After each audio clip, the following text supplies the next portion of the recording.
I'm Jim Check with Ian Burns, managing editor all the way out there in the nation's capital. Beautiful day here in the Okanagan. Absolutely spectacular.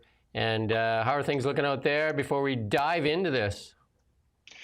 Whatever's going on there in Kelowna, the opposite is going on here. It's wet and gloomy. Some very nice deciduous trees there, turning all kinds of nice colours, but that's about it. Cloudy with a chance of meatballs. That's what's going on in Ottawa. Lots of meatballs. Hey, let's get into it. Is Canada headed into another election? Trump calls out Ford. Expert says Canada unprepared in trade negotiations. Military not only underfunded, under-equipped, underpaid, and now their housing is not fit for living in. The youth told to go south for opportunity. Liberals have a car wreck on their hands. Liberals and CBC are one and the same, not transparent and not accountable. Imagine that. More climate taxes being floated along with the media shilling for them. Calls get louder for Rustad to resign. And lots of winds of change blowing in the world, in the politics world. But we'll see where this all goes. But kicking it off, though, is, there's lots of talk that this budget will not pass. And that would bring into a vote of no confidence and an election. Yeah, well, it's a bit odd. The Liberals have come out and said, McKinnon, Steve McKinnon, who's the leader of the House, and he's also the Transport Secretary. Actually. Yeah, one of the real big boys in the cabinet. He's come out and said, he's basically just said, "Oh, you want an election? Like, do it." He's kind of challenged the other parties, and it's just trying to smash some heads together, I think, to try and get them to realize that none of them want an election, which is true. Nor do the Liberals. Nobody wants an election. Let's play the clip, though. I mean, yeah. I just want to say, because I haven't said this in English yet, that we're 2 weeks from the budget. I think that what I'm seeing in Parliament worries me. We have two opposition parties, principally, that aren't taking this matter very seriously. Canadians are looking for certainty. We had an election 6 months ago. Canadians are looking for predictability, stability, and especially a plan. We intend to present a plan to Canadians to deal with this very critical moment in our history. And what we're seeing is our opposition parties, the Bloc Québécois, who, without having even read the budget, eliminate the possibility that they will support it, and the Conservatives making just ludicrous demands with respect to the budget. It sounds like you're worried about maybe Canada going to another. That's good.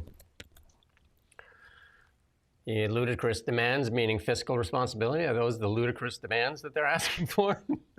But then he went on to say, if anyone out there is trying to push for an election, I think they're misreading the Canadian public's will. Basically saying, it's another way of saying, I've seen the polls, not just the ones that you've seen, the public ones, but our polls as well. And, we're going to win an election, so don't be stupid. It's almost kind of taunting them. Yeah, but they, what he did say is that the Canadians want a plan. Yeah, you were supposed to provide that plan. You said you had a plan, and it's been how long before we get to see this so-called plan that you're trying to dress up to be, you're trying to put lipstick on a pig and sell Canadians a plan. You even went out and got some IMF person to shill for you on this plan when you didn't like what the Jason Jacques, the PBO's office, had to say about your so-called plan. Indeed, and there's a lot of chit chat out there that this budget is going to be quite a hard one to swallow, not just because of the deficit, but for other reasons. It's going to feature certain cuts that are going to upset the usual sort of special interest groups. Yeah. So Desjardins came out too. They're going to need a lot of propaganda, aren't they? They're going to need a lot of defense.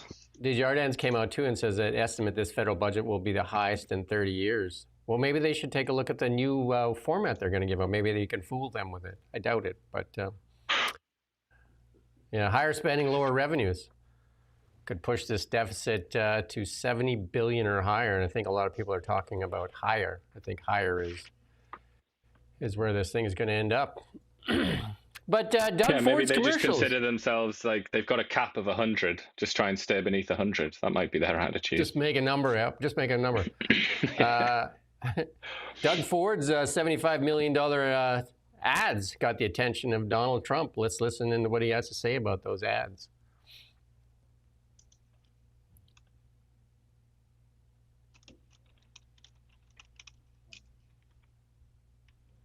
And perhaps we're going to hear what he says. Are we going to get that? Believers in tariffs, and I even see foreign countries now that we are doing very well with taking ads. Don't go with tariffs. They're taking ads. I saw an ad last night from Canada.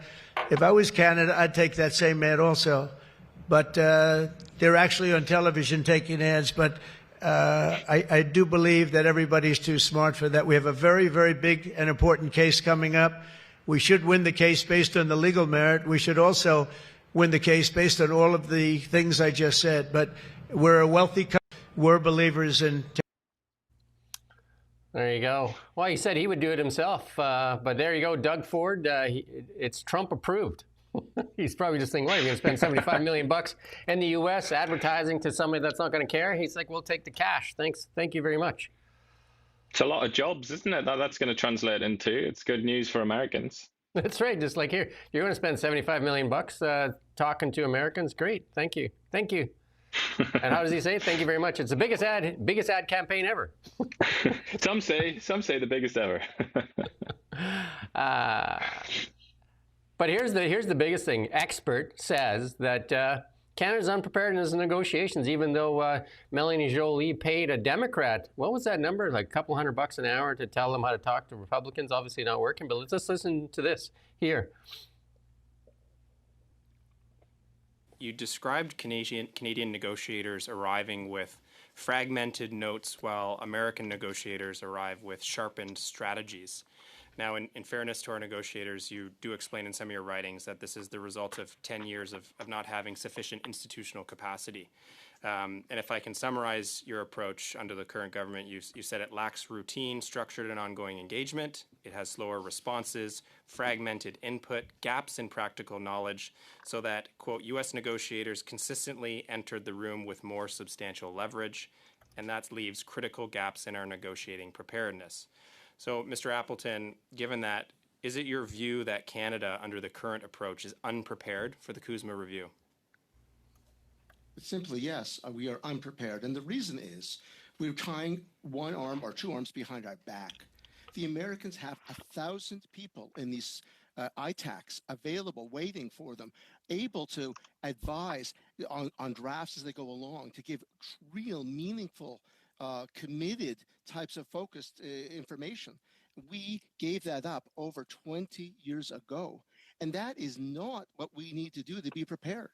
And I know that public policy schools across this country, working with the Balsillie School, are trying to create a capacity building right now to be able to help give us that. But the government has to take the offer. We can give a hand out, but they have to give their hand back if they want to do this. I don't know why we would not be doing that. I don't know why we'd walk in with less precise information, less capacity. And that is exactly the way to failure, and we can't let that happen if we want to succeed in the incoming negotiations. I mean, you just look at the talent pool down there. I mean, we say that just in Trump's cabinet versus Mark Carney's cabinet, and you have to shake your head, right? Just compare Rubio to Anita Anand. Why did it go black there? What's going on? Flickering back and forth. Oh, okay. We're back. My monitor just went dead, and I just thought the whole thing went dead. But yeah, and then it goes again. Ian, are you still there? I'm still here. Yeah, can you hear me? Okay. Yeah, it's just my monitor's kind of going crazy. But yeah, this is tragic though. This because Canada has a reputation as Donald Trump. Just listen to Trump talk about trade negotiations with Canada. That's all you need to do. That's the only evidence you need to prove that Canada has a reputation for being really, really good at trade negotiations, believe it or not. It's like absolutely like one of the best in the world. And when the British left the European Union, I can remember that because they lacked trade negotiators because it was all being done by the European Union. They weren't allowed to negotiate their own trade deals. So they looked around and they tried to poach Off some again, trade Nick. negotiators from Canada because of the great reputation that Canada has for negotiating trade deals. So if there's anything happening, if there's anything negative happening to that sort of A team that Canada has, then that is a big worry. That's something to be very concerned about, I think. I think it's the connector because both go off at the same time. Sorry, we're just having a little bit of technical difficulties here. But, yeah, we're just, like ill-equipped to do these things. And then we talked about, we've been talking about the military here for a long time, underfunded, under-equipped, and underpaid. And now an audit says the housing that we're putting in is unfit. Can it get any worse for the Canadian military? This comes from the Auditor General, and this is actually there's a big reveal buried in that report and the language that she uses, which I'm just going to get here. I'm just going to get the exact language so I can read it out. So it's Karen Hogan, Auditor General. She's talking about how they're in poor physical condition. They don't have running water or safe drinking water or working toilets. And then she says, for some reason, she thought this was a good idea. I have no idea why. But she includes the phrase, you and I wouldn't want to live in these places. That's what she says. And then goes on to say, and yet we expect the Canadian forces to live in them. Just think about, not just that on the face of it, think about what that implies. People that work in the Canadian Armed Forces, it's not her. It's not people like her. It's not the sort of the suit and tie class, not the sort of people who are going to be reading this report. It's other people. It's those other people over there who do that. It's just astonishing language that reveals so much and answers so many questions that people might have about why the Canadian military is treated like garbage. There's your reason, because the people who decide what money they get, what houses they live in, what conditions they endure, would never join the military in a million years. They don't think that's worth doing. Not enough money, not enough prestige. It's not a good life. So instead, they go into PR and consultancy and things like that, and law and finance. Those are the sort of glamorous jobs that they work in. And then they look at the military as it's like this extraneous entity. It's like this foreign entity full of strange people from rural parts of Canada or something like that. And I just think the sooner you understand that, the sooner you'll see why it is that they get second best and everything. And also why, what we've talked about so many times, why some barely competent, semi-literate university graduate working in Ottawa down the road here, why they get double the salary for doing very little work, I'm sorry to say. Double the salary that a soldier gets for theoretically being, at a moment's notice, being called out to go and die somewhere for this country. You can see there, Nick, like it keeps flashing. You want to check all those connectors because it is getting very kind of like troubling here. And then this is the troubling part of the housing units. She says they were to look at 45 buildings on these bases, and you can tell like the toilets weren't working, and there's structural damage to exterior walls, kind of conditions you and I wouldn't live in. Like these things are just awful. And they went to 45 different buildings. It's not like it was one building that was in trouble. And which cabinet minister of which cabinet is actually doing a good job? Like, I mean, this is another one. It'll be the connectors together where they connect together. Sorry about that, folks, but we were having some trouble with the monitors here. And you know what? It's just approximately 25% of the existing infrastructure is greater than 50 years old and requires significant maintenance, repair, and recapitalization to ensure it remains serviceable and compliant with health, safety, and environment regulations. But where is McGuinty on all this stuff? Where is he? Like it's like it's a surprise to him. Well, he said we're working actively to improve all of that. Well, that's what he says. How did it get so bad? Like where the toilets are working and nobody seems to know, just like, oh, this is a surprise. The auditors have to tell you that it's so bad that the toilets aren't working. I think it's because what I said, because this is another world that affects other people. This is another class of people. and it's of no material concern to the likes of the Auditor General and that class of people in Ottawa and Toronto I would and just Montreal. unplug it from the computer and then plug it back in. The military is something I'm trying that to do, yeah. other people do. It's like they're talking about it in a very similar way that they would talk about people in other countries, in sort of like in the Middle East or Africa experiencing drought and famine. And it's kind of they're talking about it like that. That these are just strange foreign people, and you should give to charity and be a nice, be a good citizen, that kind of thing. It's absurd. And now and then I do like to bring up Plato and Aristotle and things like that, and like go back thousands of years. But thousands of years they knew this. The Roman Empire, the Roman Republic, more like the Roman Republic is another example, where there was, philosophers and people have thought about what makes a society healthy. They almost all of them believed that if you're going to have a military attached to your state, which all states do, then it should be composed of the citizenry, and that means everyone. That means the rich people, the highly educated people, and also the poorer people and the less educated people. It should be a whole society effort, and it should be something that binds everybody together. And when I look at the Canadian military, I can't say I see that. I just see it's just a very small group of people that aren't really recognized. They're not part of the elite and the main political system. They're just kind of like other people. Yeah, like the military is the second largest landlord for Canada, and here we have this 25% of the existing infrastructure greater than 50 years old. I think I already said that, but it's just that we're sending money overseas. We're sending millions. We talk about it on the show all the time. We're sending millions and billions of dollars overseas, and we're not even looking after our own military. Like, we have aging jets. What do we have? We have 40-year-old jets. We have diesel subs. I think only 2 are working. I believe 2 are working, and they're diesel. And we bought them in a UK garage sale, 30 years ago? And Australia just got a nuclear sub. I have friends that work in the military. It's not good, but not even good, safe drinking water. This is the Trudeau legacy. Well, basically a Liberal legacy. How many First Nations are there on safe drinking water? This is the basic things that you would expect.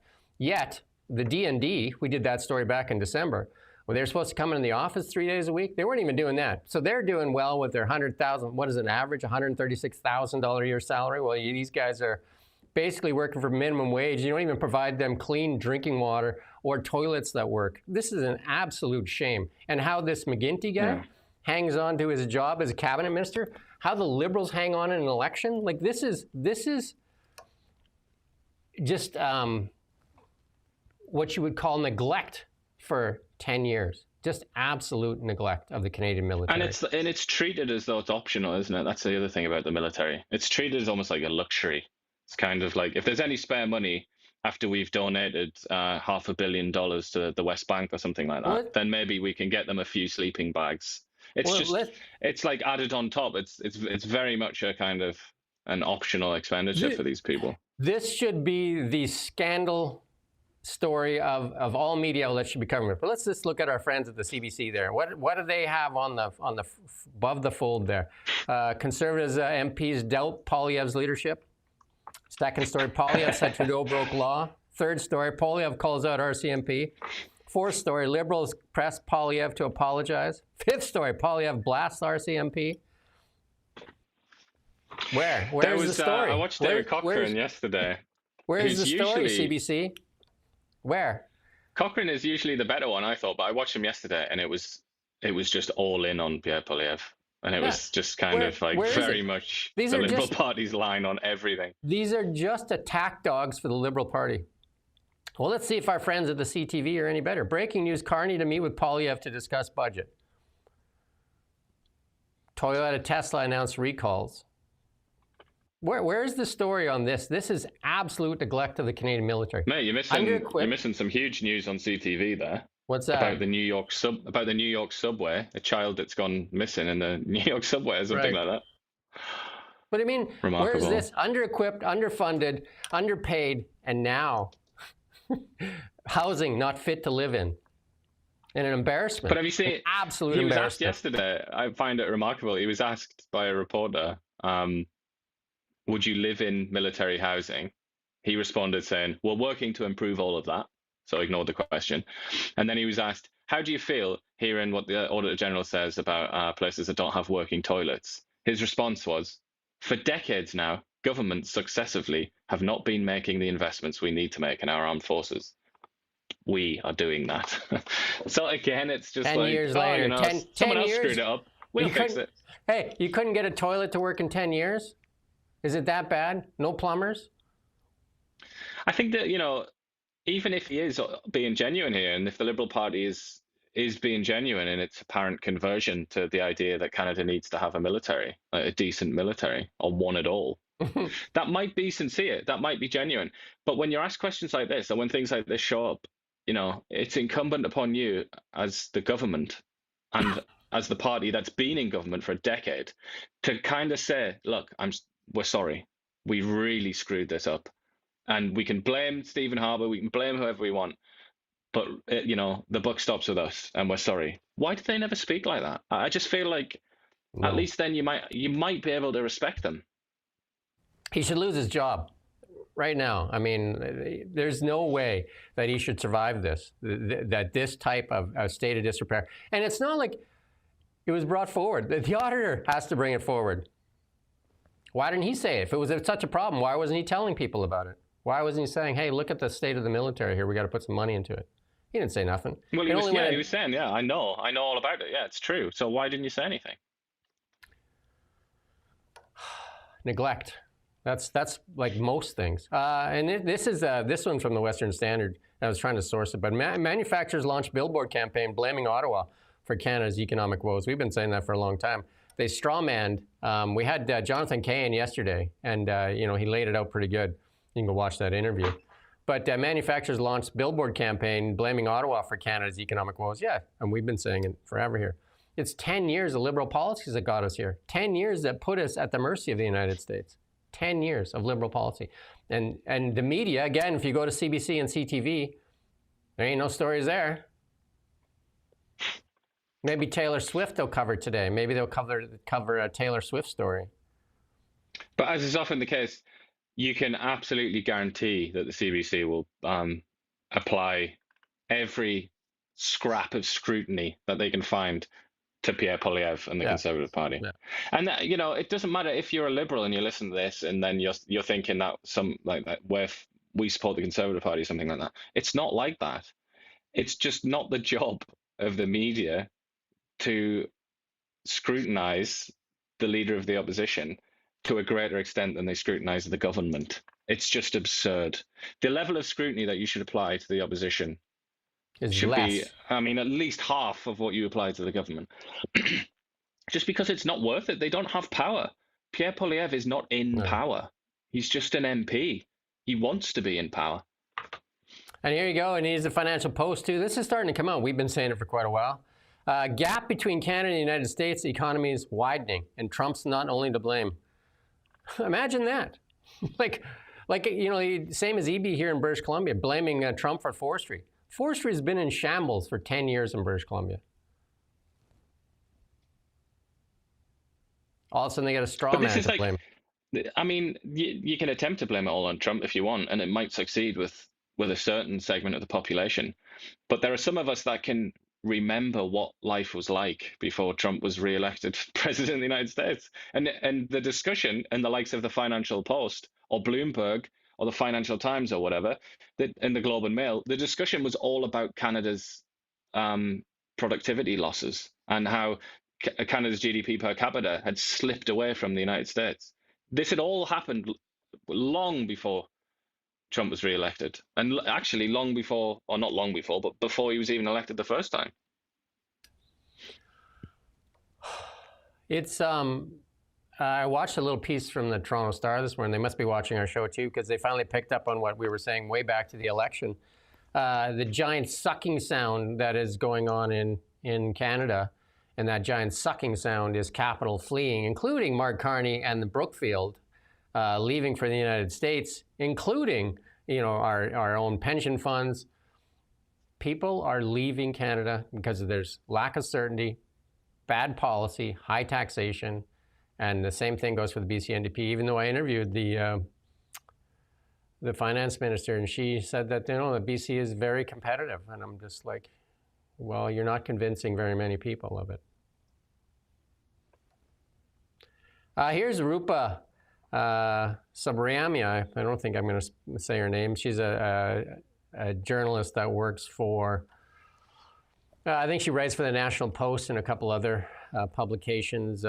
She's always seems to be an independent thinker, an independent voice, and she's got something to say here. Let's listen to a little clip from Rupa here. Thank you, Mark, for inviting me to argue in favor of the motion. Thank you all for being here as well. I look forward to a robust and engaging debate with Lawrence. It's also great to return to Alberta and Calgary in particular, where last night I had my first real bourbon in months because Doug Ford in Ontario believes that he decides what we should drink and when we should drink. So it's nice to breathe some libertarian air here in Alberta. My case is very straightforward. If you're under 30, ambitious, hardworking, and want to succeed at the highest level, you will find greater opportunities in the United States than in Canada. Here's why. The numbers tell the story. When I came to Canada nearly 30 years ago, Canada's per capita GDP, adjusted for exchange rates and cost of living, was 85 to 90% of the US level. Today, the average Canadian makes just over 70% of what the average American makes. This is not progress, it's decline. The root cause of Canada's economic decline is poor productivity growth. Since about 2000 or so, Canada has averaged just around 0.8% productivity growth, and it's actually been zero in recent quarters. The US, by contrast, has averaged closer to 2% or more, widening this output gap, and therefore the gap in living standards between the two countries. And then you add record levels of immigration, that too, low-skilled immigrants to a stagnant economy, and you're slicing the same pie into thinner pieces. The consequences for young people, that's why we are here, are stark. In Canada, under 34s make about 41,000 US dollars. In the US, that's nearly 60,000 US dollars. That's more than just a pay gap. That's a border tax on ambition. A young Canadian earning 60,000 US dollars hands over close to a third of their pay in taxes. In the US, that same worker keeps more, about 7 cents to the dollar on the dollar or more. That gap is the difference between saving for a house and giving up on one. Speaking of housing, for Canadians under 34, they don't dream of white picket fences. They dream of rent control. At least in the US, a young couple can actually buy a house before they need a hip replacement. That's good. And US... You can go listen to the full thing from Rupa there. But we've been saying all this stuff all along as well. Like, we have to just start being honest with Canadians and start being honest with ourselves. And again, you go look at CBC and CTV. None of these stories get reported, right? These are not outlets. They take our tax dollars. These are not outlets talking in the best interests of Canadians. These are shills for the Liberal Party to keep them in power. I mean, look at the nonsense that's on there, and look at what's going on. We can show you chart after chart after chart.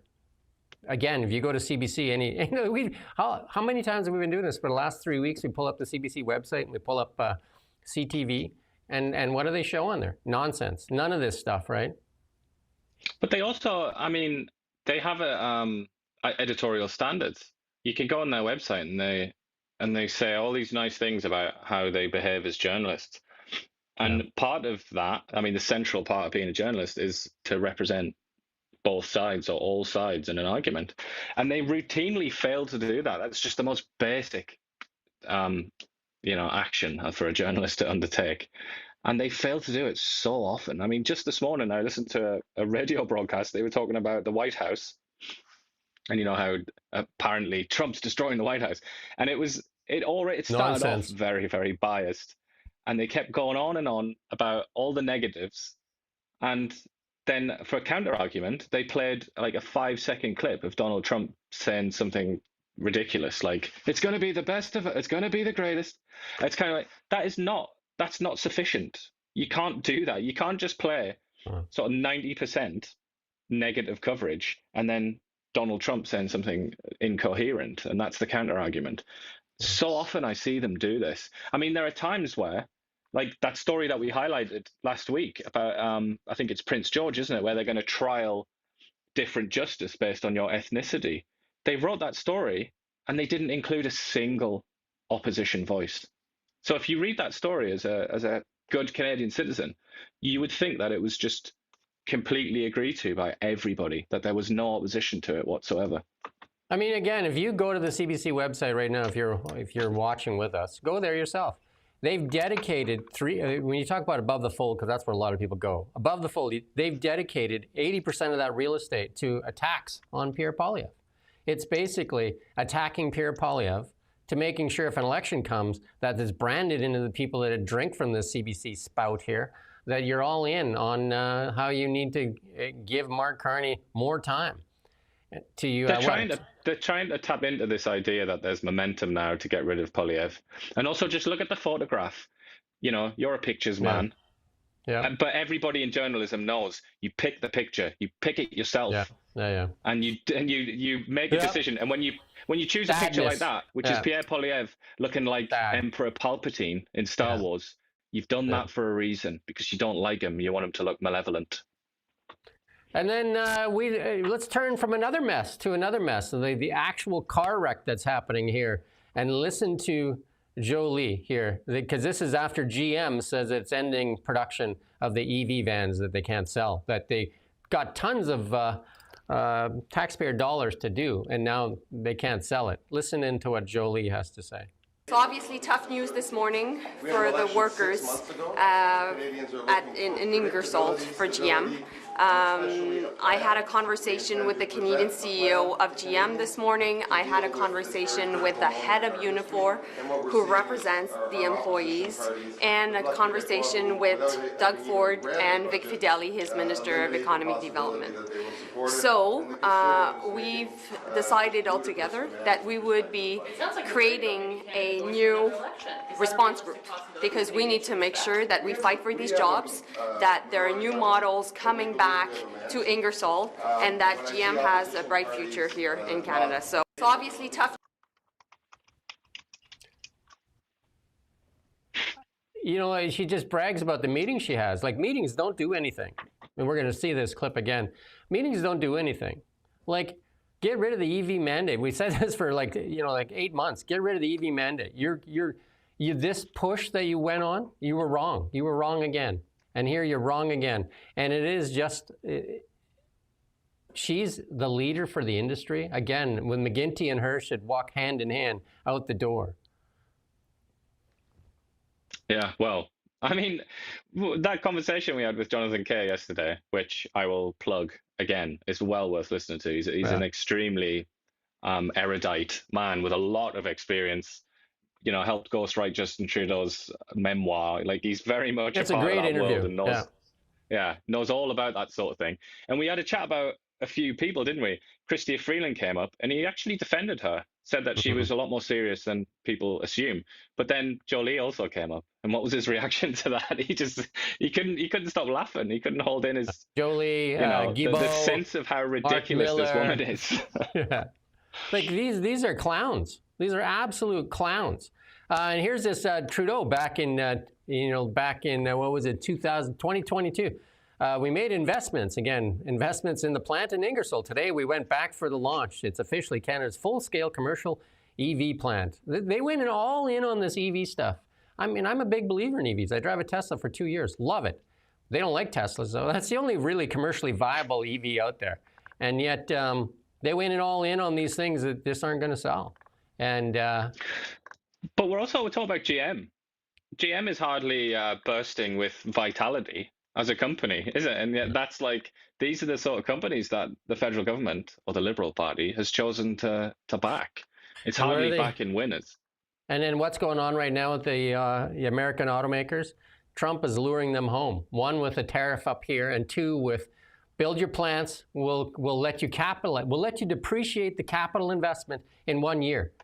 That's huge. That's absolutely huge. Depreciating the capital in 1 year. Absolutely huge. We'll lower your taxation. Absolutely huge, right? We'll cut regulation. We'll fast track you.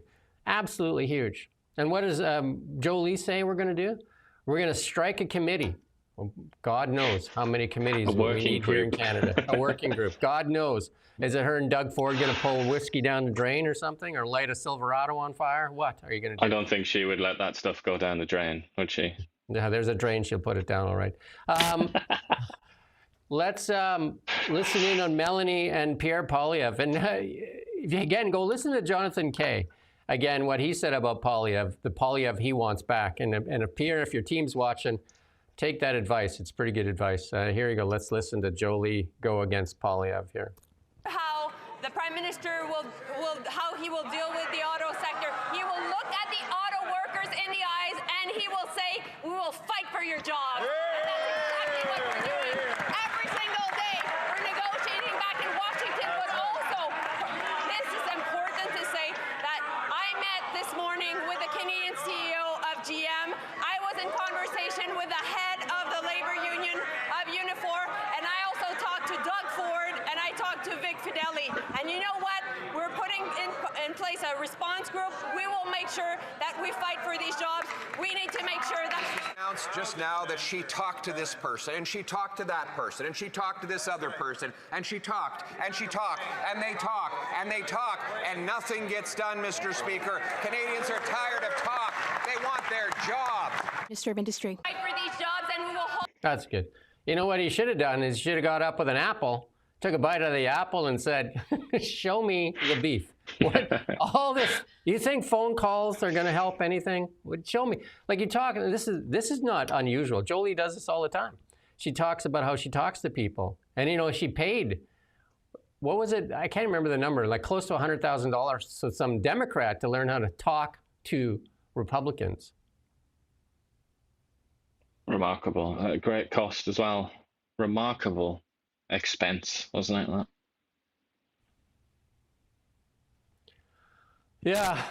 Yeah. And then here's our friend Doug Ford here. He's threatening to sue GM. Good luck, Doug. You talk tough all the time. Tough talking Doug. Let's listen in on what Doug has to say.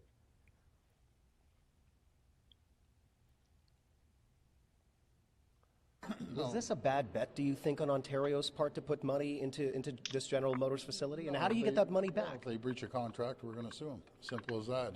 Was this a bad bet, do you That's think, good. on Ontario's part? As Doug just says, he's going to sue him. Where do you go to acquire an accent like Doug Ford's? I find it remarkable. It's mesmerizing. It's like central to his political image, though, isn't it? It's like, we're going to sue him. he's a rich kid, isn't he? I believe. So is he putting that on? Is he putting that accent on? I know that's besides the point, but I'm just mystified. Yeah, they went in all on this EV stuff, and and said there was no business case for LNG. Lo and behold, there is a business case for LNG because now they're rushing into LNG, and all these EV things is kind of like flamed out, basically. There's a list of them, right? Here's Bright Spot, Lion or Northvolt. Lion, yeah. Should we go on? The Honda one that was supposed to go ahead now has been shelved, for a couple of years. And what's going to happen in a couple of years? They're going to kick it down the road again. Again, Honda makes a great engine. They're not really interested in making. Well, they haven't shown much interest in making EVs. None of them can make EVs profitable right now. Tesla's the only one in the world. And also the only one that Canada absolutely despises on an official level. It's official patriotic policy. You must hate Tesla. Apparently, Elon Musk, the most consequential person of this time frame, is the devil, I guess, to Doug Ford and to Jonathan Kay said he was flying here from Toronto. He's using the internet while he was flying here. So you shouldn't use it if you're anti-Elon Musk, because that's coming through Starlink. So keep that in mind. And here's the Immigration Department. Does not know. Here's another cabinet minister, has no idea. Doesn't know how many foreigners are in Canada illegally. Why would you want to know, right? That number could be as high as 500,000. I reckon it could be even higher. but nobody they're knows. Accessing so. health care. They're taking, you know what I mean? The Canadians can't get a family doctor, but hey, again, just another department out of control. I mean, in part, this is because when people are deported, it's just an entirely civil matter, isn't it? It's like a letter is sent to your address or something saying, like, please leave Canada. We're not going to track you or anything like that. We're not going to like make sure you leave, but we're just going to say, please How about go. this one? How many people with removal orders in Canada have been convicted of a crime? The answer? I don't have that number readily handy. Like, okay, like what number do you have? What number do you have? What number do you have? This is the thing, though. I mean, in England, that benighted land that I know so much about, the most reliable among certain cynical persons, such as myself, the most reliable source for the true population of the country, in other words, the extent of illegal immigration, is to look at the reports by supermarkets, like grocery stores, and they estimate the country's population based on how many chickens they sell or whatever it is, how many products they sell. And in Britain, not so long ago, they got it. I think they did a better job. I can't remember what it was, like 10 or 15 years ago now, it came out, and they did a better job than the like Statistics Canada equivalent, because that is just based on pure guesswork. They don't have any sort of formal system in place to actually figure out how many people live in the country, and it's precisely the same here. Do you as a Canadian think you should know this number? And do you as a Canadian go look on CBC that you give $1.55 billion a year to? Do you think they would do a story on this? No. They're doing stories and attacking Poilievre for, like having his MPs ask these questions. Like, here's the question again. Why are you adding several 100,000 people more to the system when youth unemployment is at 14.7% and we have unprecedented hospital wait times? And the answer? We're looking at particular talents. We need those people to fill, who fill these labor shortage gaps. What? Where? Like, again, these policies are for the benefit of the few at the expense of the many. So some corporations get cheap labor at the expense of the population. The population pays for it in skyrocketing rents, no access to health care, inflation and everything. You know what I mean? And the question again, response, why aren't you betting on Canadians? Well, we focus our attention, first of all, on those who are in the domestic workforce. Like, you can't even make this up. Again, another guy that knows nothing about how is he the cabinet minister when he knows nothing, doesn't know the numbers? Accountability and transparency, non-existent. That's also a very telling phrase, isn't it? He was asked, the question that he was asked was, why aren't you betting on Canadians? That has a very precise meaning. And his response was, domestic workforce. That's who we're thinking about. Domestic workforce, of course, includes lots of people who are in Canada illegally, who don't even have papers of any kind. Yeah. So they pick their end. They're just playing games, absolutely playing games. And here's this one here. Now, here's our friend Gary, the public safety minister, that still somehow has his job, somehow is still a cabinet minister. Like, blow me away. This guy that, was talking to his tenant there saying that, he'll take care of that leaked memo, which, in a Harper government, that guy would have been gone in minutes, right? The media would never even be let up on him. But again, if we go CBC and CTV, nope. They're just attacking Poilievre. And he says now cabinet prepared to rewrite that security bill critics call a threat to civil liberties. He acknowledged shortcomings in Bill C-2. Well, you should have acknowledged them. Why did you put it out? We realize the consensus on what lawful access is not captured right now in C-2. And the minister said he talked to some civil rights experts and would amend the bill. Why do they just continue looking? And I interviewed John Carpe yesterday, the justice minister, from the Justice Center of Constitutional Freedoms. You got to go watch that because he talks about Bill C-2. And how much that they've left in there, just what we have in Canada, and I did an interview with Lisa Bildy too, is in the United States they have their First Amendment, which is basically freedom of speech. And what we do in Canada here is we get all their culture wars, but we don't have that. We have a charter that they continue to kind of like compress your rights there because it's, subject to interpretation. It's not very clear what those rights are. Those rights are limited.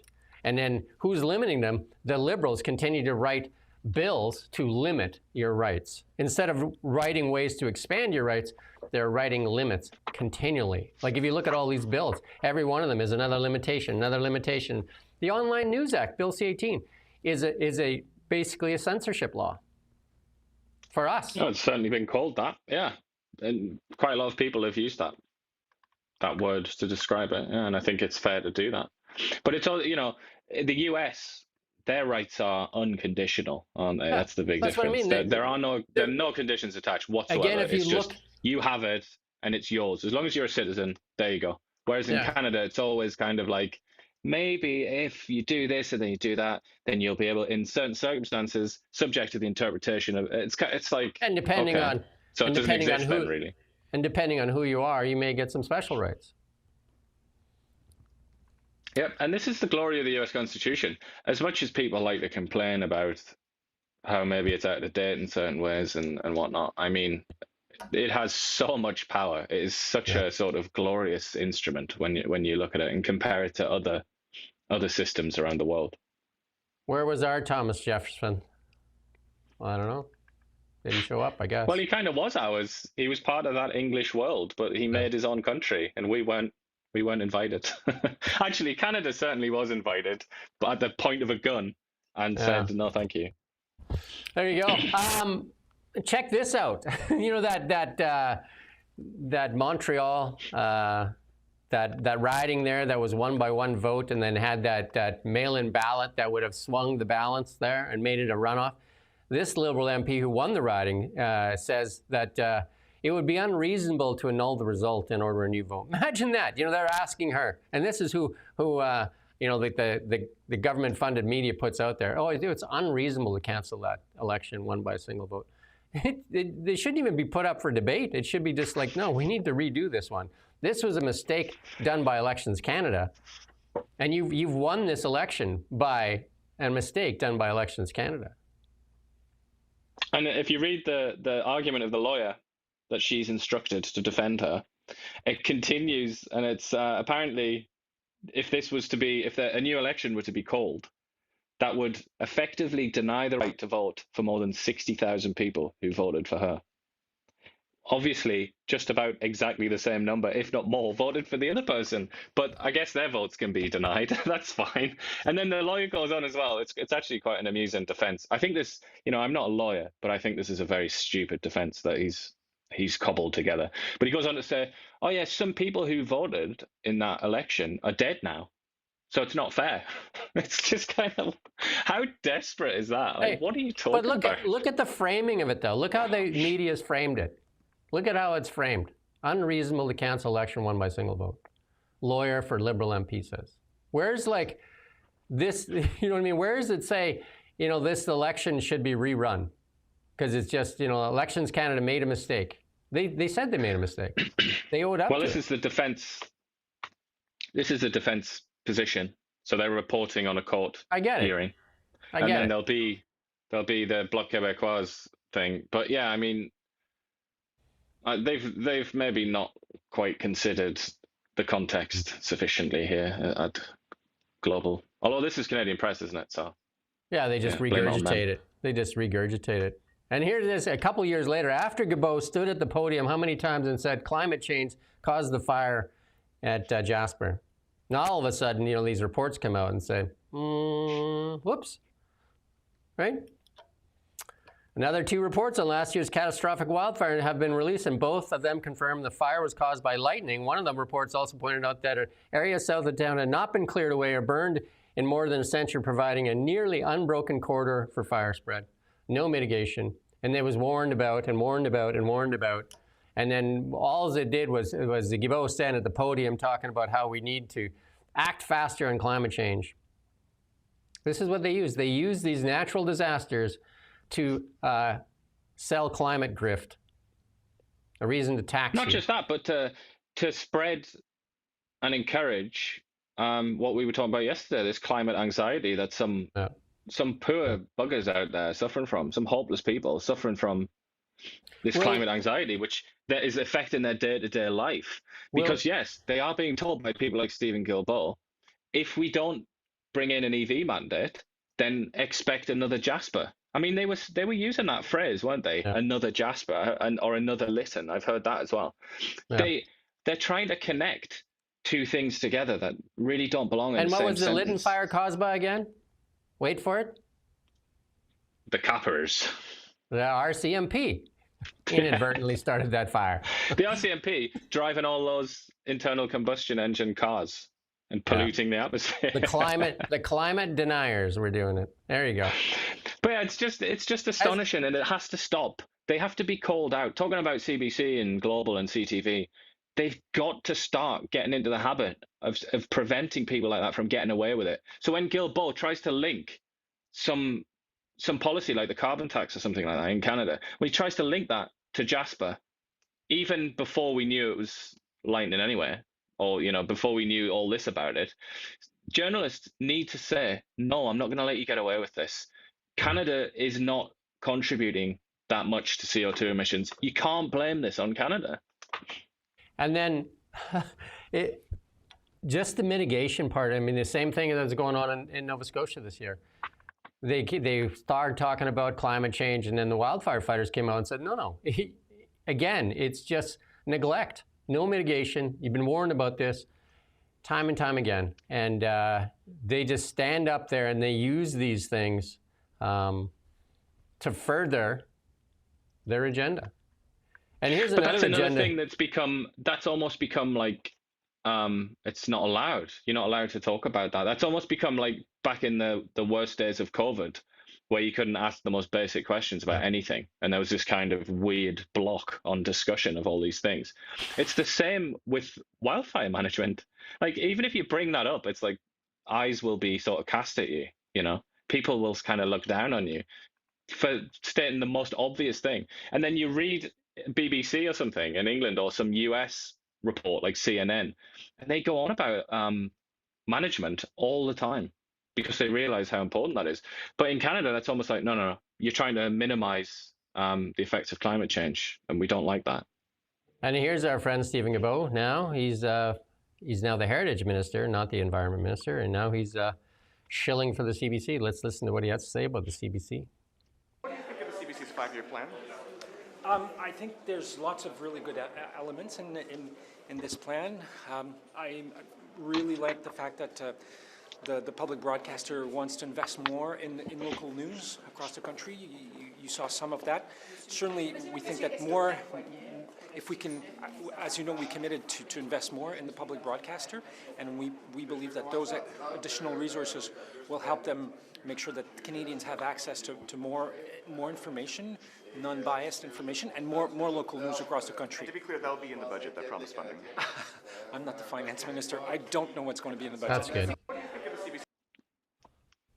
Unbiased. Let's go back to the CBC website right now. Unbiased.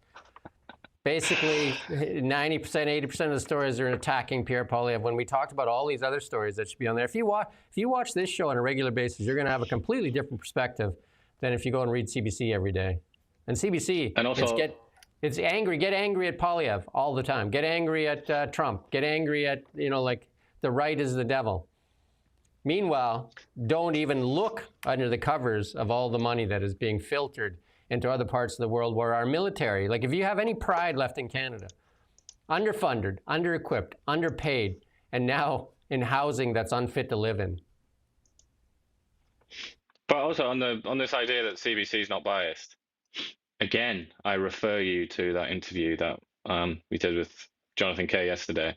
Jonathan Kay has been working in the Canadian media longer than many people have been alive.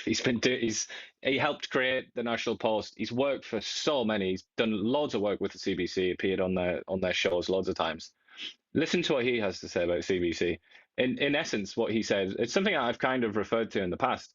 It's like the idea that the CBC is just so biased because of its staff that it doesn't even realize that it's biased. Yeah. That which is an extraordinary level of bias when you think about it. They don't even realize that there's an alternative view because they are so deep in their biases. Yeah. And then for all the people that attack us for just highlighting some of this stuff, like, you couldn't defend any of these things. Like, again, here's another one. This is from Holly Jones at Blacklocks. Again, this one likely it's not going to appear on CBC. Yesterday, this is Senate Liberal appointee Andrew Cardoza challenged CBC management yesterday to justify their anti-conservative bias by some newsroom employees. Network executives testifying at the Senate Transport and Communications Committee denied political score settling under the pretext of fact-checking. As a strong supporter of the CBC, I would say, by and large, reporters are very unbiased. There are 2 or 3 people who do not fact-check, who do fact-check opposition members more than they do government members consistently and quite aggressively. Either you fact-check everybody or you don't fact-check anybody. Anyway, there's lots of complaints about CBC. The CBC needs to attend to complaints of bias on an ongoing basis by having an external party conducting an annual review and publicly report on this. One of the things the CBC refuses to do is be accountable and transparent. We talked about that yesterday with the GEM stuff. Like, they won't report. They won't give you the numbers. Like, why wouldn't they they're a public broadcaster taking public money. And they talk about it in that report there. I watched the whole thing. They talk about it in their report, this 5-year plan. Their 5-year plan, right at the top, says accountability and transparency. Asked a couple of basic things. No. I also love this, the editor-in-chief, so the guy that actually controls CBC, Brody Fenlon, he was also asked, and he said, bias, ? You know, I've worked for a number of different news organizations, blah, blah, blah, blah, blah. And then he says, something about the CBC's, oh, there you go, held Most to the accountable. highest standard of any organization I've ever worked for. It's just... Yeah. I don't know, and what can you do for people like that? I mean, he even sounds quite reasonable, because he says here, where do we need to course correct? Says we talk about bias all the time. So he sounds like he's actually a genuine chap, or at least in this committee, Well, he thinks he is being anyway. sincere. Yeah. But come on, you're asking a question. You've literally, there is a quote attributed to you that says bias ? And you're the head of the CBC's of news at the CBC. Come on. Well, let's listen in on what This is not realistic. It's not reasonable. Well, let's listen to what Travis has to say. He was the young man that wanted to interview Pierre Poilievre, and said they told him no, and then he quit, resigned, got fired. I think he's still on payroll. Like, he doesn't even know himself. He says, I'm not sure what's going on, but let's listen to what he has to say.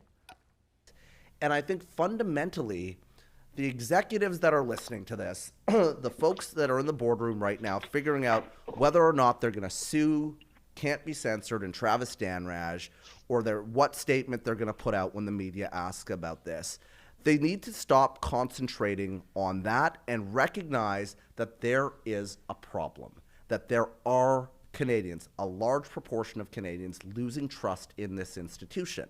And until you recognize that there is a problem, you cannot start to deal with it. And really, they really have to deal with this. Yeah, trendsetter. That's good. Whoa. That's good.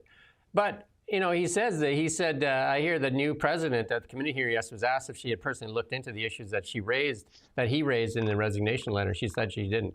You would think that would be, that was a big story. Again, she makes, close to $600,000 a year? God knows what it comes to at the end of the year, yeah. She won't share the GEM numbers for some, because it's a trade secret. But Crave shares theirs. That's Bell Media. They share their numbers, but CBC won't share theirs. And then she hasn't looked into this. You think this would be just like, wow, we have this guy making all these accusations about the CBC. The thing is, the biggest thing is she won't admit bias. As we just saw there, she won't admit the obvious, and that is just a profound insult, and that makes people looking on just despair and think that there's no chance. There is no chance of any correction. We watched the head of I think it was the PBS in the States, when they got their funding cut, when she said in one of her speeches when everything was going great, when they're out of less funding, she said sometimes you can't tell people the truth. You need to tell them what's important, not the truth. And she thought that was okay. Yeah. Well, I mean, the thing that Jonathan Kay said about the staff as well, that's just so true and so accurate. Just think about a left-wing outlet, or like a progressive outlet, like the Thai or something, which is one of the more extreme progressive rags. Just look at that and just look at their staff, look at the way they speak and write and the things that they think about and write about. And then just think, could that person work for CBC? I think in most cases, your answer is going to be yes, definitely. They're almost interchangeable with CBC staff. And then look at the other end of the spectrum, like Juno or whatever, like the Toronto Sun or something like that. Are they also interchangeable, do you think, with CBC staff? Could you imagine like CBC coming in headhunting Brian Lilly? Do you think that's going to happen? Or do you think they would give us a show? Do you think they would give you and I a show? Yeah. I mean, I wouldn't put us on the extreme end of the spectrum, but that is even more damning of them, isn't it? Yeah, That they would look at us and think that we were insane. Yeah, because we were actually just telling you stuff that's actually happening in these committee hearings. And here's another one.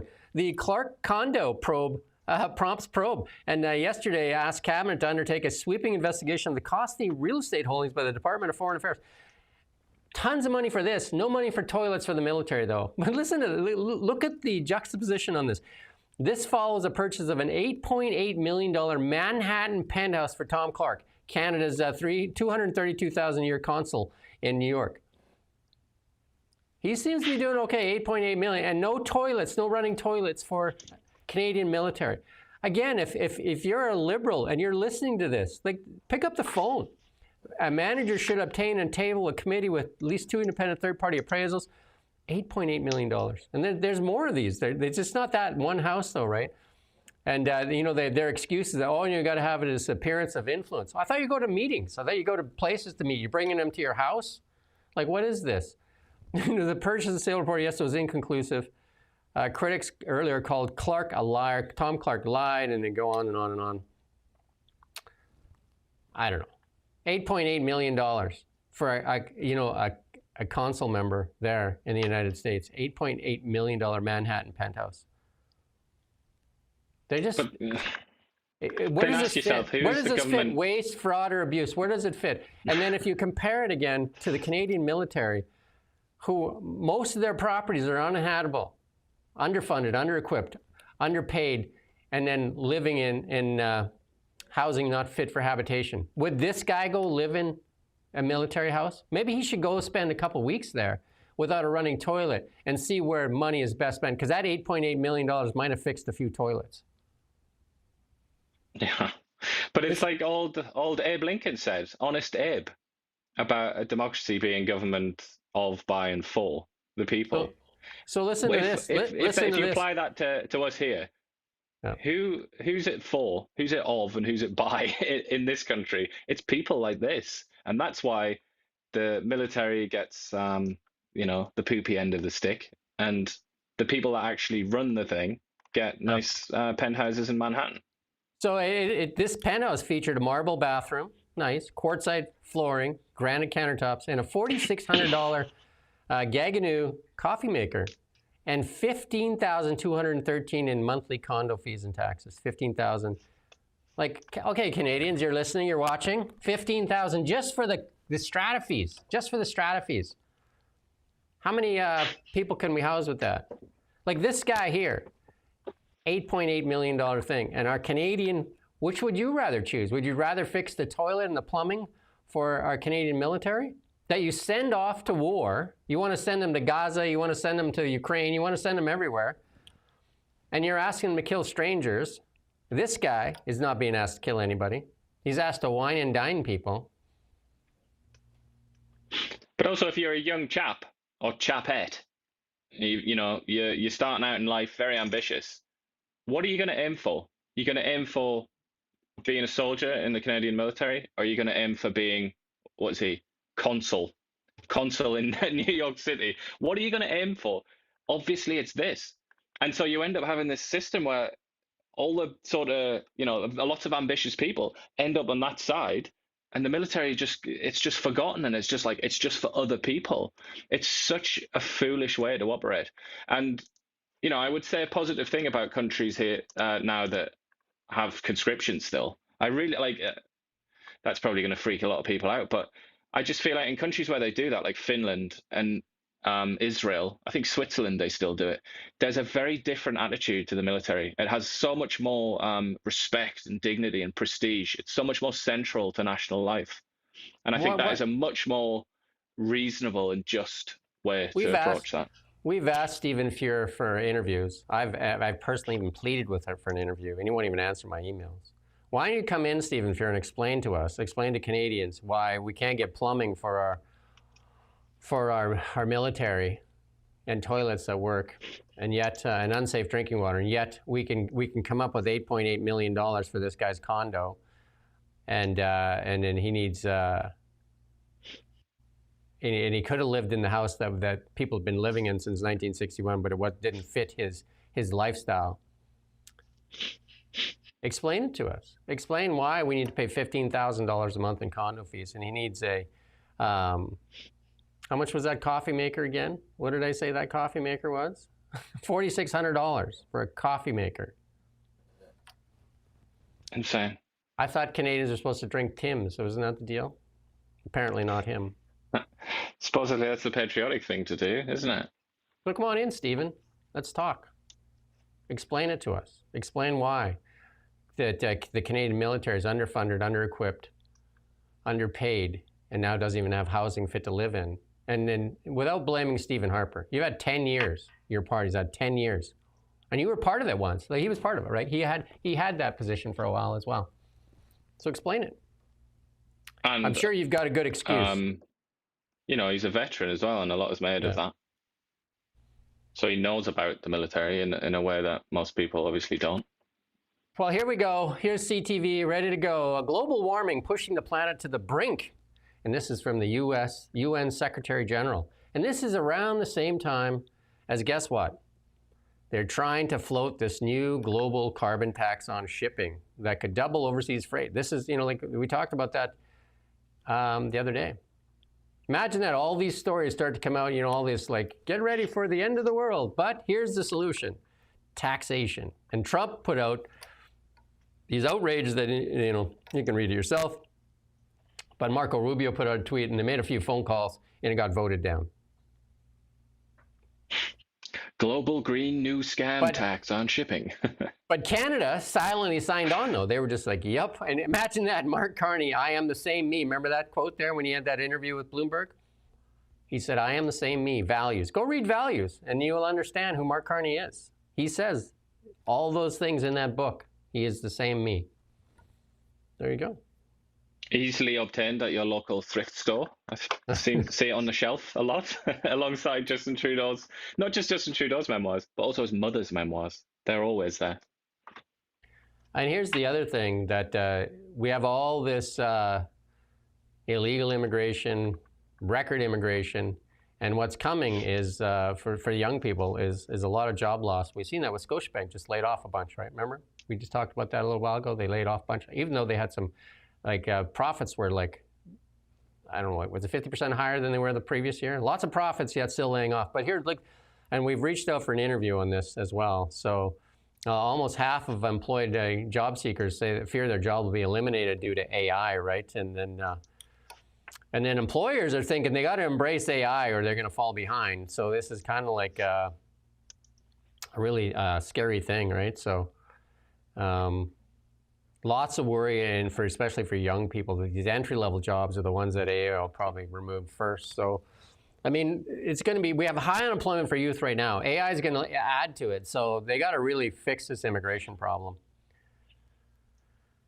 Yeah, because as you've said, and many other people have said, AI is not necessarily going to take everybody's job.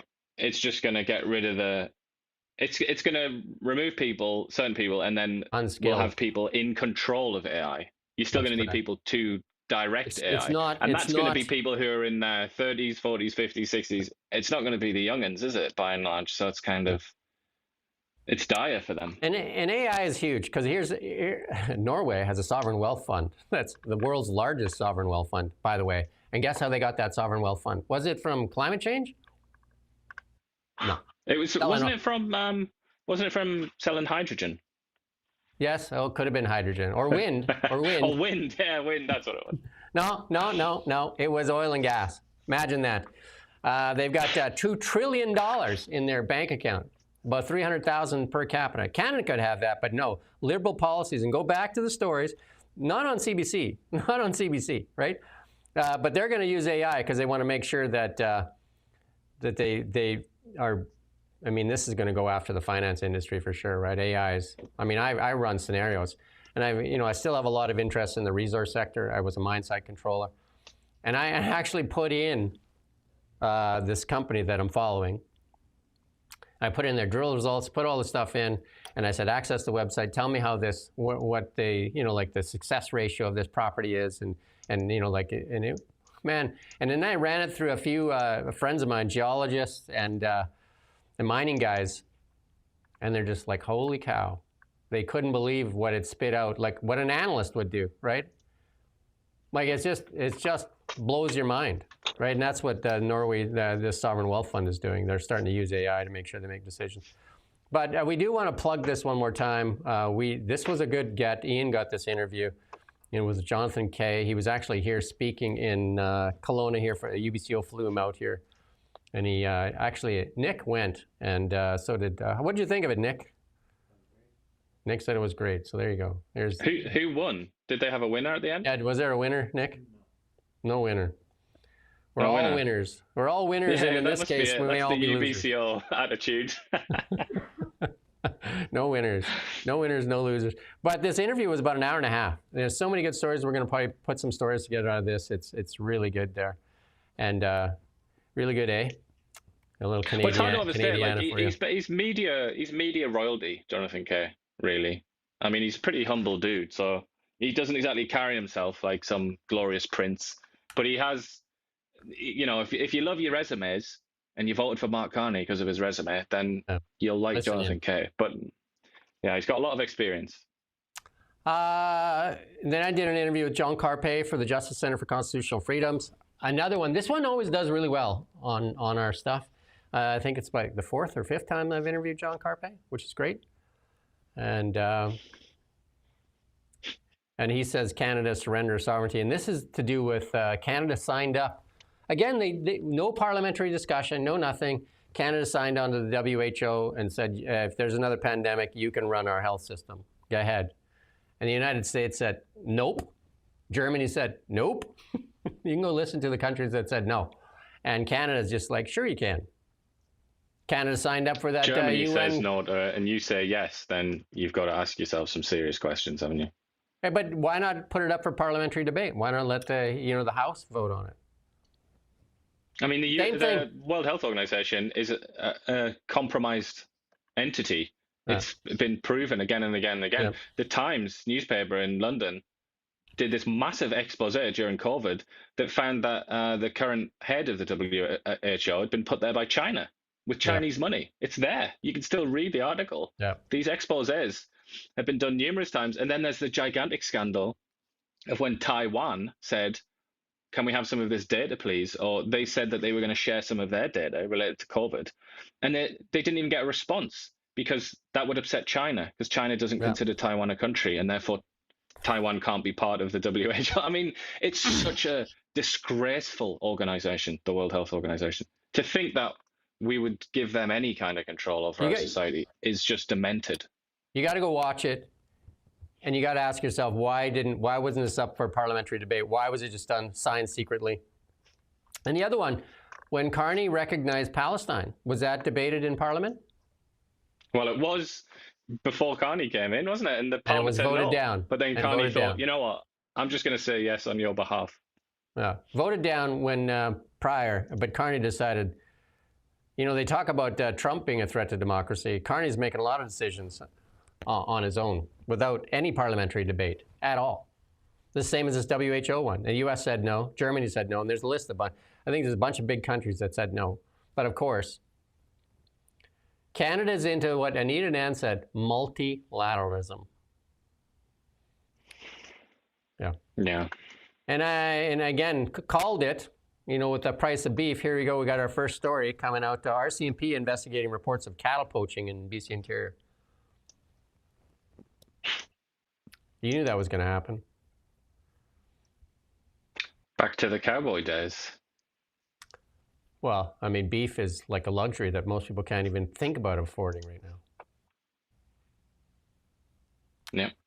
In Canada, think about that in Canada. And then Patty had you there yesterday in Parliament saying, you know, Canadians want that food program to stay.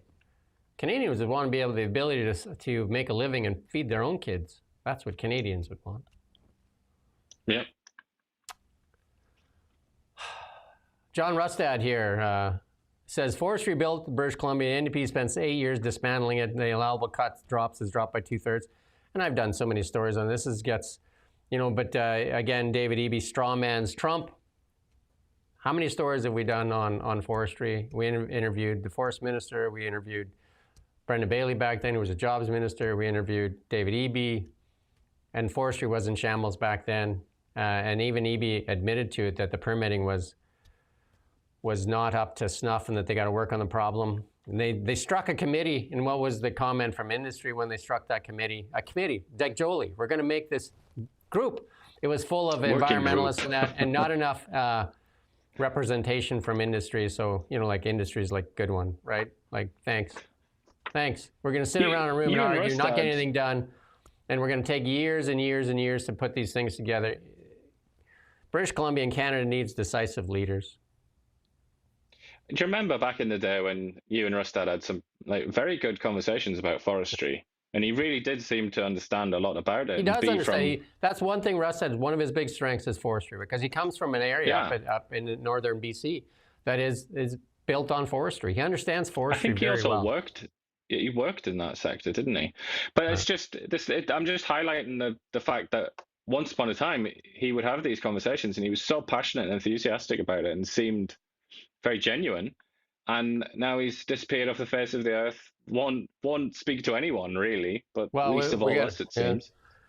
We'll come to John Rustad here in a bit here. But again, how many stories have we done on this? What's going on in our schools in British Columbia, for sure. A BC high school teacher, again, reprimanded and briefly suspended over several instances of inappropriate conduct and comments made towards students. How many of these do we do?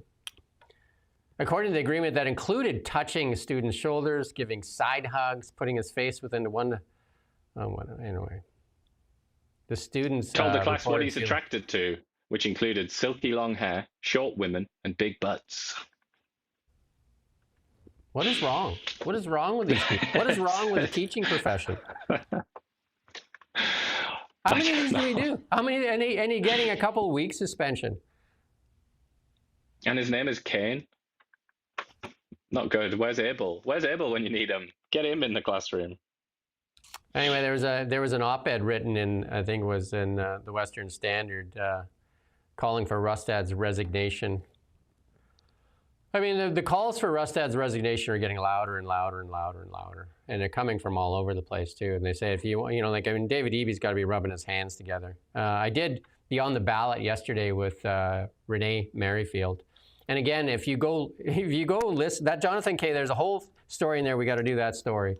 He said people in Ontario are laughing at British Columbia. He said that. He said that that BC is an absolute, whatever adjective you want, verb you want to put in there, whatever show it is.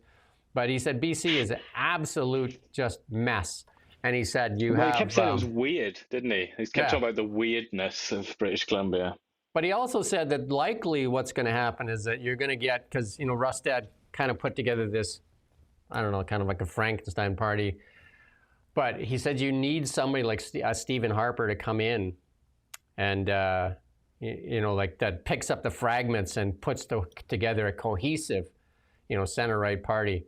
And I talked to Renee Merrifield about it after, and I said, is there a Stephanie Harper or Stephen Harper in BC politics right now that could do the job of uniting the center-right?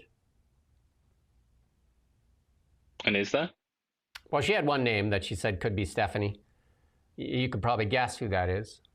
The one that got booted out for being a threat. Eleanor Sturkar? Yeah. But the same thing happened in Alberta, didn't it?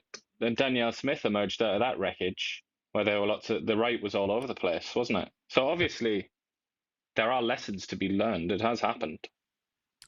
Yeah, I think, there's a lot of people saying, John, take the win and just say, you've taken this as far as you can. and pass the baton and exit with class. Yeah. Somebody here, I just have to look at the comments here. Very, very different subject, but saying that hot dogs are a luxury and now you can't afford them.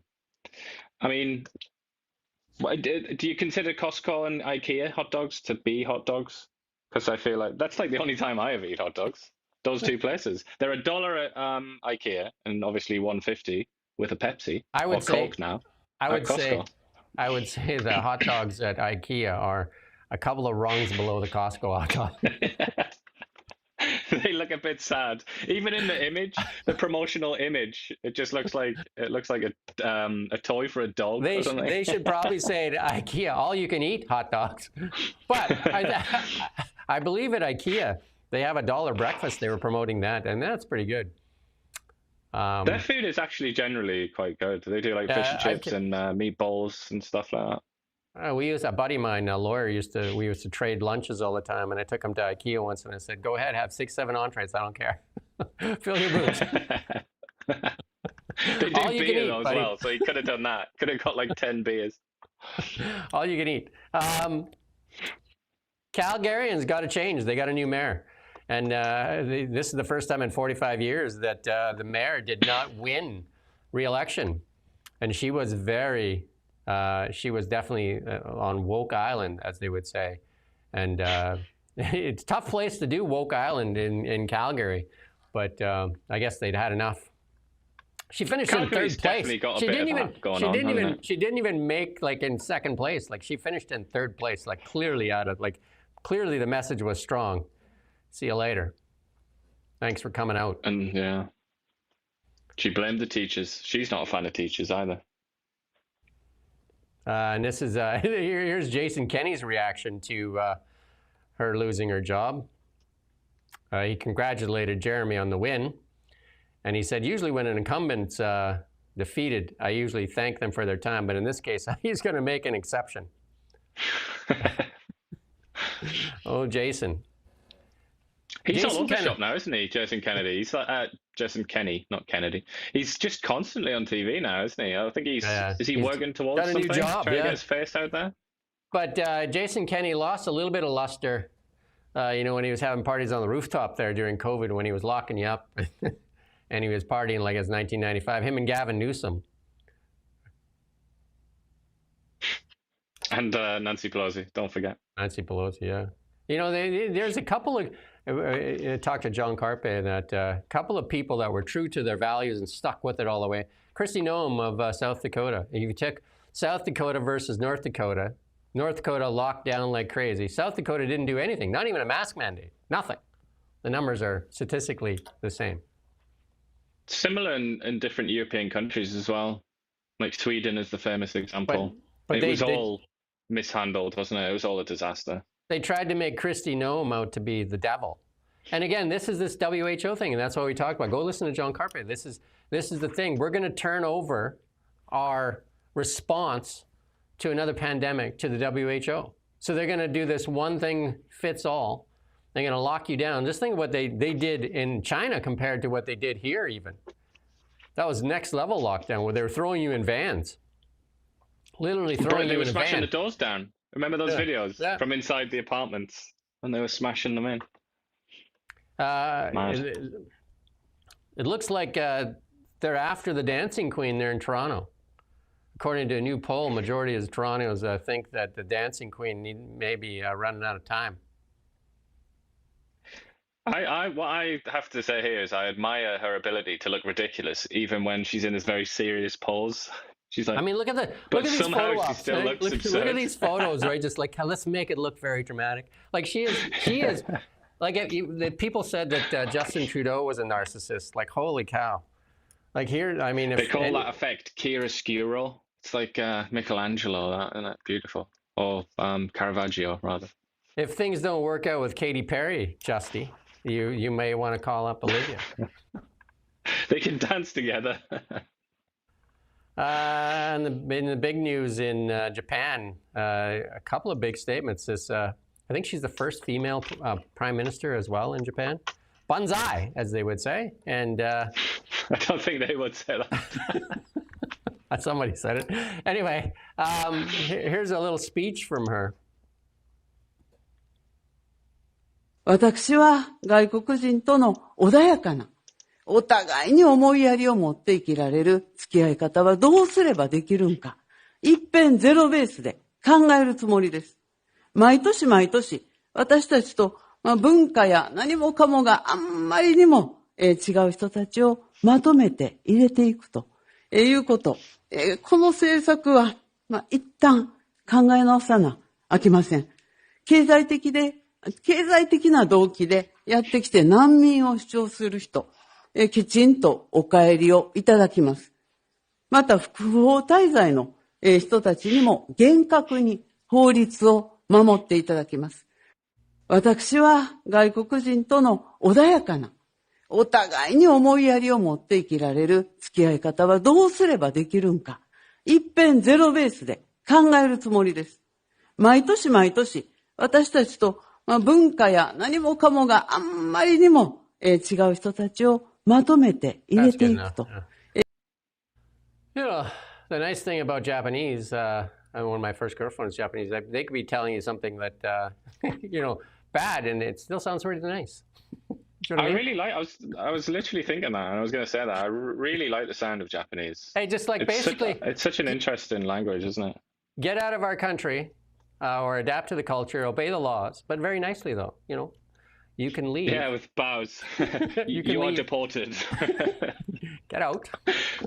But I do think it's interesting because Japan, obviously, they've had a little bit of an experiment with immigration, but nothing like in the West. And the Japanese have just with this tiny, relatively tiny amount of immigration, they've just said, nah, all gone, please. Just like that. It's kind of, it's interesting because Japan is kind of the most Western, non-Western country, isn't it? As people often say. And yet they've shown now how they differ because they've just said, we don't want this. And then most people in Japan seem to agree. I'm making my first trip to Tokyo here in November. And hopefully I don't get deported. I don't plan to overstay. I don't plan to break any laws, so I think it should be good. Well, don't shout banzai. That's no. Probably the first bit of advice. I don't even know what that means, obviously. So I mean, it's like that. It's a war cry. Oh, is it? Oh, there you go. Yeah, it might raise a few eyebrows if you do. Opa. Here's a war cry. Here, this Jen Psaki. Holy cow, she's. This is international news. I mean, she's on another level. She's on MSNBC right now, which is like CBC on like X level or whatever bias. But here, let's listen to what she has to say about JD Vance. I think the little Manchurian candidate, JD Vance, wants to be president more than anything else. Yeah. I always wonder what's going on in the mind of his wife. Like, Agreed. Are you okay? Please blink 4 times. Yes. We'll come over here. We'll save you. And that he's willing to do anything to get there. And that your whole iteration you just outlined, I mean, he's scarier in certain ways. He's smarter. That's good. You can go and listen to that. But listen to that. What a stupid, glib, nasty thing to say about a woman and a couple's marriage. But that's just her in a nutshell. Such a glib, foolish, unpleasant person. That's the Democrats and been. the liberals in a nutshell. This is what they do. They push fear and nonsense. Which vice president doesn't think he's going to be president? Isn't that the kind of the natural transition there? You know what I mean? It's also in politics. Most people in politics want to be the leader of their country. That's just how it works. Most MPs in the Canadian Parliament want to be prime minister, believe it or not.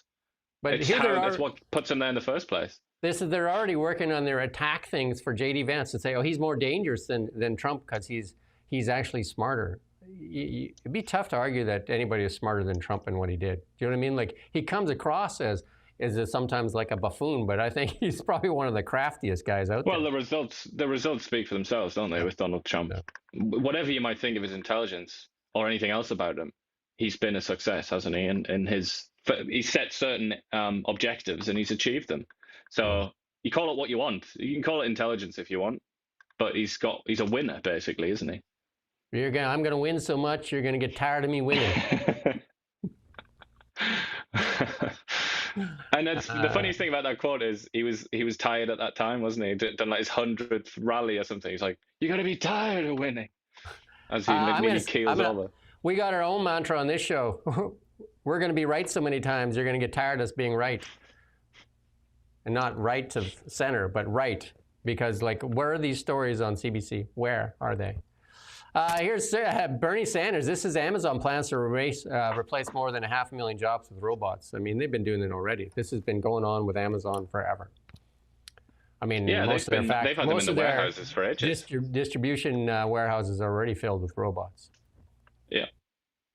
And that is very on brand for Amazon because they've been accused many times in the past of treating their staff like robots. So now they can have actual robots. And then, you know, just in fairness, we're going to give the,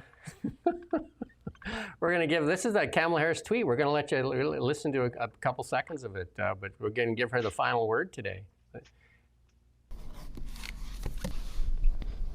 I've been here before, haven't I?